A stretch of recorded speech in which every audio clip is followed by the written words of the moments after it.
The Mighty Nein animated series is rewriting history in their latest episode, and the process may have made a fan-favorite character truly irredeemable. I hate that guy. Before we dive into the biggest changes yet from the Mighty Nein, why not take a second to hit those like and subscribe buttons to help us keep these videos coming. It makes a huge difference to these videos, and we really do appreciate it when you do. And then, let's talk some Mighty Nein.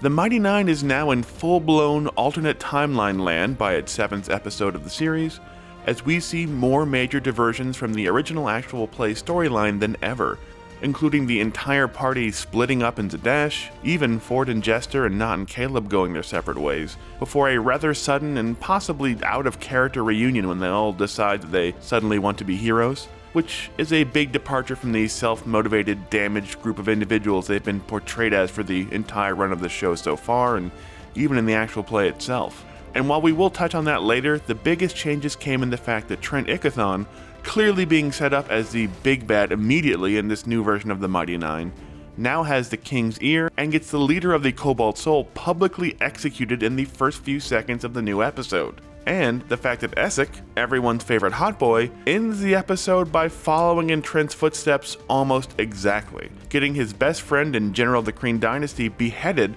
by lying to the Bright Queen and blaming him for the theft of the beacon before he can expose Essek himself. While Trent being pushed as the clear major antagonist of the Mighty Nein isn't that shocking, as Matt Mercer has said he always wanted him to play a much bigger role in Campaign 2, Essek committing such a purely evil act is a shocking change to a beloved character, and it sets him up for a much darker storyline than the one fans know and love. After getting one of the most powerful members of the Kryn dynasty killed, and away from the power of the beacon, so presumably for his soul to never return, it's hard to imagine a happily ever after for him and Caleb once the Bright Queen actually finds out. Stealing the beacon is bad enough, but this version of Essek manipulating the Queen into slaughtering her most powerful and respected general doesn't seem like something that will end with Essek just having to lay low in disguise from the dynasty like he does in the actual play. It also shows a truly horrific capacity for evil in the character, as the theft could in some ways be justified. He's, a man who just wants to save his mother after all. But getting his own best friend killed after the death of his mother just to save his own skin,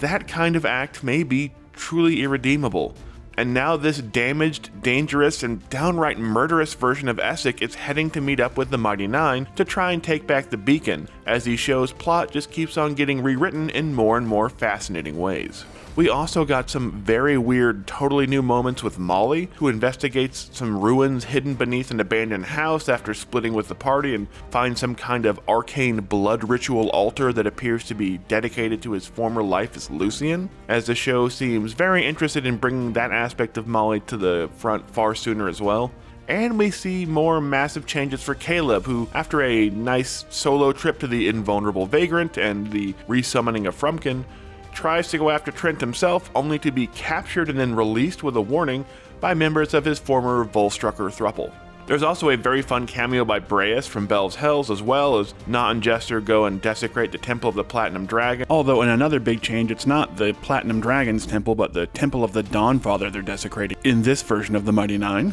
Even then, that's followed by Jester having a serious crisis of faith, as apparently the Traveler isn't speaking to her anymore and she fears she has just gone crazy, which is another big departure from the Jester we know from the actual play itself. All in all, the changes keep on coming in this new version of the Mighty Nein, despite their sudden and kind of out-of-character desire to all band together as heroes, continues to chart a fascinating new narrative. But how will this incredibly dangerous new version of Essek slot into their adventures? And just what actions will he and Trent take to protect their own secrets and their power? We'll just have to wait and see. But what do you think about this dangerous, damaged, and borderline evil new version of Essek? Let us know down in the comments section, and don't forget to hit those like and subscribe buttons.